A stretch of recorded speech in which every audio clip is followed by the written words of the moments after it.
بهم. فلا يتكلم أحد بموت رسول الله إلا ضربته.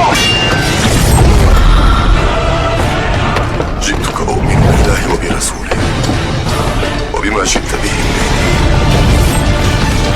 فقد أعجلت إليكم وأعدمتموني.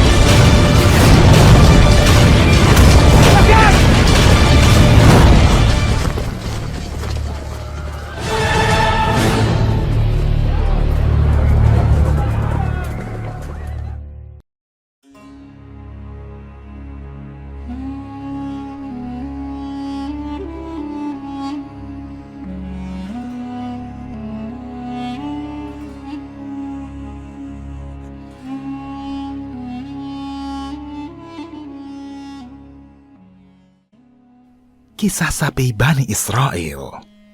Allah Subhanahu wa Ta'ala berfirman yang artinya, "Dan ingatlah ketika Musa berkata kepada kaumnya, sesungguhnya Allah menyuruh kamu menyembelih seekor sapi betina. Maka mereka berkata, apakah kamu hendak menjadikan kami buah ejekan?" Musa menjawab, "Aku berlindung kepada Allah sekiranya menjadi seorang dari orang-orang yang jahil." Mereka menjawab, "Mohonkanlah kepada Rabb-Mu untuk kami, agar Dia menerangkan kepada kami, sapi betina apakah itu?" Musa menjawab, "Sesungguhnya Allah berfirman bahwa sapi betina itu adalah sapi yang tidak tua dan tidak muda, pertengahan antara itu. Maka kerjakanlah apa yang diperintahkan kepadamu." Mereka berkata, "Mohonkanlah kepada Rabb-Mu untuk kami, agar Dia menerangkan kepada kami apa warnanya." Musa menjawab, "Sesungguhnya Allah berfirman bahwa sapi betina itu adalah sapi betina yang kuning tua warnanya, lagi menyenangkan orang-orang yang memandangnya." Mereka berkata, "Mohonkanlah kepada Rabb-Mu untuk kami, agar Dia menerangkan kepada kami bagaimana hakikat sapi betina itu, karena sesungguhnya sapi itu masih samar bagi kami, dan sesungguhnya kami insya Allah akan mendapat petunjuk." Musa berkata, "Sesungguhnya Allah berfirman bahwa sapi betina itu adalah sapi betina yang belum pernah dipakai untuk membajak tanah, dan tidak pula untuk mengairi tanaman, tidak bercacat, tidak ada belangnya." Mereka berkata, "Sekarang barulah kamu menerangkan hakikat sapi betina yang sebenarnya." Kemudian mereka menyembelihnya, dan hampir saja mereka tidak melaksanakan perintah itu.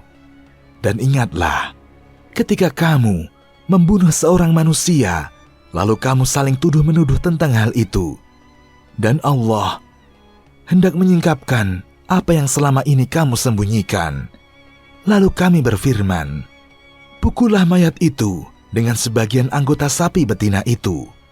Demikianlah Allah menghidupkan kembali orang-orang yang telah mati dan memperlihatkan kepadamu tanda-tanda kekuasaannya agar kamu mengerti.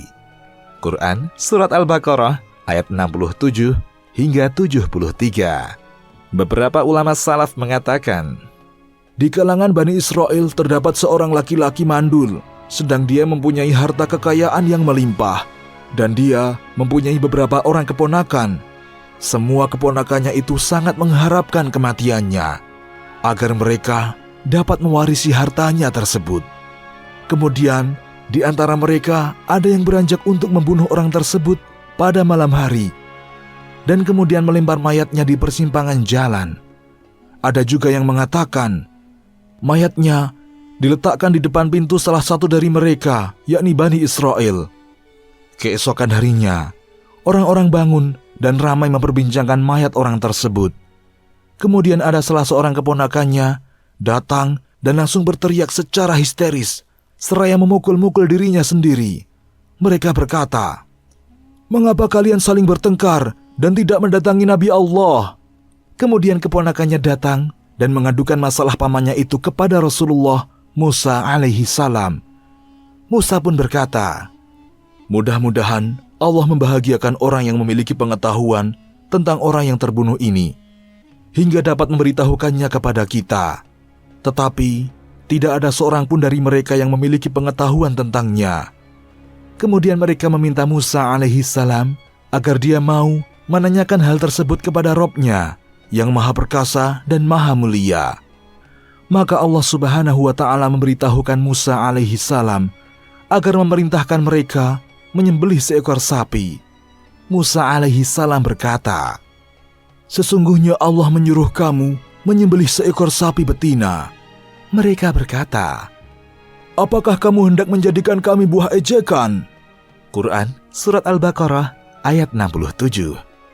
Yang mereka maksudkan adalah, "Kami bertanya kepadamu tentang orang yang terbunuh ini, tetapi kamu malah mengatakan seperti itu kepada kami."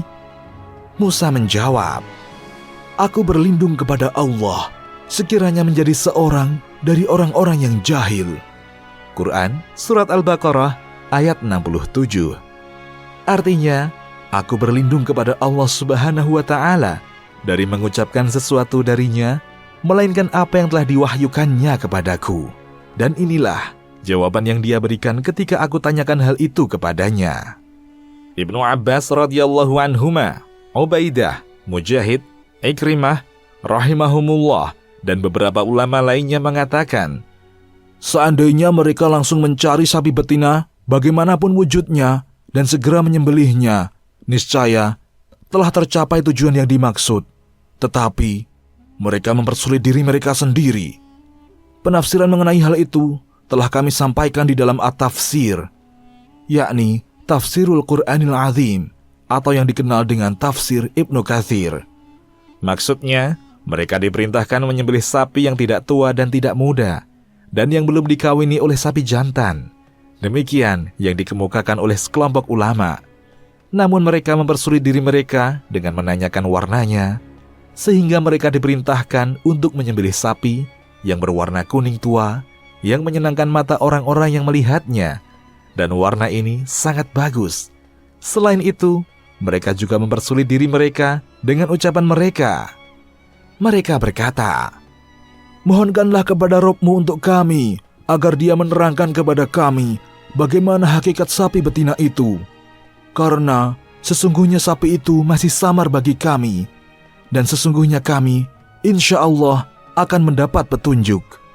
Quran Surat Al-Baqarah ayat 70. Allah subhanahu wa ta'ala berfirman, Musa berkata, "Sesungguhnya Allah berfirman bahwa sapi betina itu adalah sapi betina yang belum pernah dipakai untuk membajak tanah dan tidak pula untuk mengairi tanaman, tidak bercacat." Al-Ayah. Quran Surat Al-Baqarah ayat 71. Beberapa kriteria terakhir ini lebih sulit daripada kriteria yang sebelumnya, di mana mereka diperintahkan untuk menyembelih sapi betina yang belum pernah dipakai untuk membajak sawah dan mengairi tanaman, juga tidak cacat. Demikianlah yang dikemukakan oleh Qatadah. Diriwayatkan oleh Imam At-Tabari dan Ibnu Abi Hatim dengan sanad yang sahih. Dan firman-Nya, tidak ada belangnya. Quran Surat Al-Baqarah ayat 71. Artinya, tidak ada warna lain pada tubuh sapi tersebut. Bahkan, tidak boleh ada cacat sedikit pun, maupun campuran warna lain yang selain warna yang ditentukan. Setelah diberikan batasan kriteria sapi tersebut, maka mereka berkata, "Sekarang, barulah kamu menerangkan hakikat sapi betina yang sebenarnya." Quran Surat Al-Baqarah ayat 71. Kemudian Nabiullah Musa alaihissalam memerintahkan mereka untuk menyembelihnya. Kemudian mereka menyembelihnya, dan hampir saja mereka tidak melaksanakan perintah itu. Quran Surat Al-Baqarah ayat 71. Maksudnya, mereka merasa ragu untuk melaksanakan perintah tersebut. Selanjutnya, Allah subhanahu wa ta'ala memerintahkan mereka untuk memukul mayat orang itu dengan sebagian tubuh sapi tersebut. Setelah mereka memukul tubuh mayat, Allah subhanahu wa ta'ala menghidupkannya kembali. Orang itu pun bangkit. Kemudian Nabi Musa alaihissalam bertanya, "Siapa yang membunuhmu?" Dia menjawab, "Keponakanku yang telah membunuhku." Lalu dia mati kembali. Allah Subhanahu wa Ta'ala berfirman, "Demikianlah Allah menghidupkan kembali orang-orang yang telah mati dan memperlihatkan kepadamu tanda-tanda kekuasaannya agar kamu mengerti." Quran Surat Al-Baqarah ayat 73. Maksudnya, sebagaimana yang telah kalian saksikan, yakni hidupnya orang yang sudah meninggal dunia atas perintah Allah, maka demikian pula Dia memerintahkan semua orang yang sudah meninggal dunia, jika menghendaki, maka Dia akan menghidupkan mereka semua dalam satu waktu. Sebagaimana firman Allah Subhanahu wa Ta'ala, "Tidaklah Allah menciptakan dan membangkitkan kamu dari dalam kubur itu, melainkan hanyalah seperti menciptakan dan membangkitkan satu jiwa saja. Sesungguhnya Allah Maha mendengar lagi Maha melihat." Quran Surat Luqman ayat 28. Demikian, Allahu a'lam.